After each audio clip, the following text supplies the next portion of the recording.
Donc, je m'appelle Mehdi Georges-Jalou, je suis artiste plasticien, donc je suis issu de la performance à la base et au fur et à mesure je suis arrivé de la photographie à l'installation à la sculpture pour finalement me retrouver à retourner à une étape, à remettre le corps en jeu et à faire quelque chose de plus spectaculaire sur une scène de théâtre. Les premières fois dans mes travaux, je questionnais la question pas mal du genre, sur une sorte de déconstruction du genre masculin, où je me suspendais en robe de mariée à 2 mètres du sol, à chanter des poèmes de Ronsard, à mettre vraiment des images de burlesque en jeu.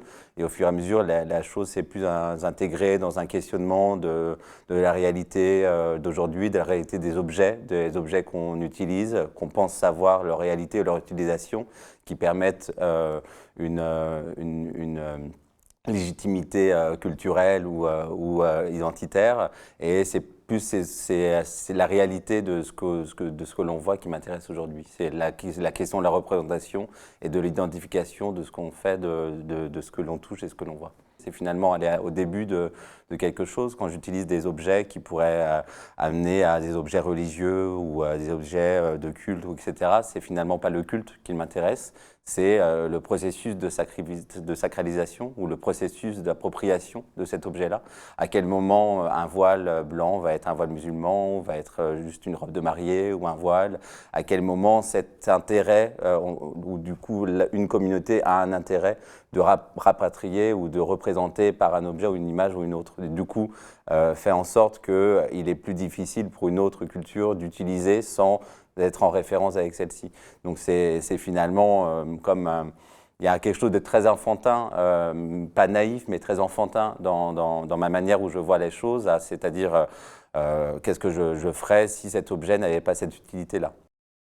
Je trouve que la relation que je devrais, ou que on devrait, et que le public, et que les citoyens, que la société devrait avoir l'un avec l'autre, c'est réellement une sorte d'exercice, mais dans toute sa complexité et sa simplicité. Et donc moi avec la société et la société avec moi, je pense qu'on est dans un perpétuel exercice, périlleux parfois très ancré, mais c'est plus là-dessus que j'essaye de comprendre ou que j'essaye de me faire comprendre dans la société et ce qui nous entoure. Ce que je ne supporte pas, c'est la catégorisation. C'est-à-dire que catégoriser, c'est déjà tuer ou enfermer. La société, elle existe que par la différence et par la profusion de différences. Plus on aura de différences, plus on aura d'individualité, plus on aura une société qui s'appelle société.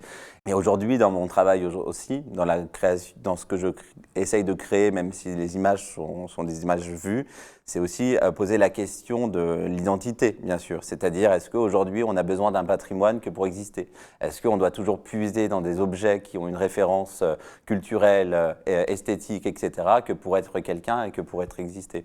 Donc justement, mon rapport avec l'associé aux sociétés, ce grand terme, c'est est-ce que ce que la société m'offre pour exister fait qui je suis? Mais finalement, c'est tout le temps un jeu de va-et-vient, réel et irréel, d'utilisation, non d'utilisation au moment où on a envie de l'utiliser. Et justement, tout est en balance. Et donc ce qu'on nous donne n'est jamais ce qu'on est.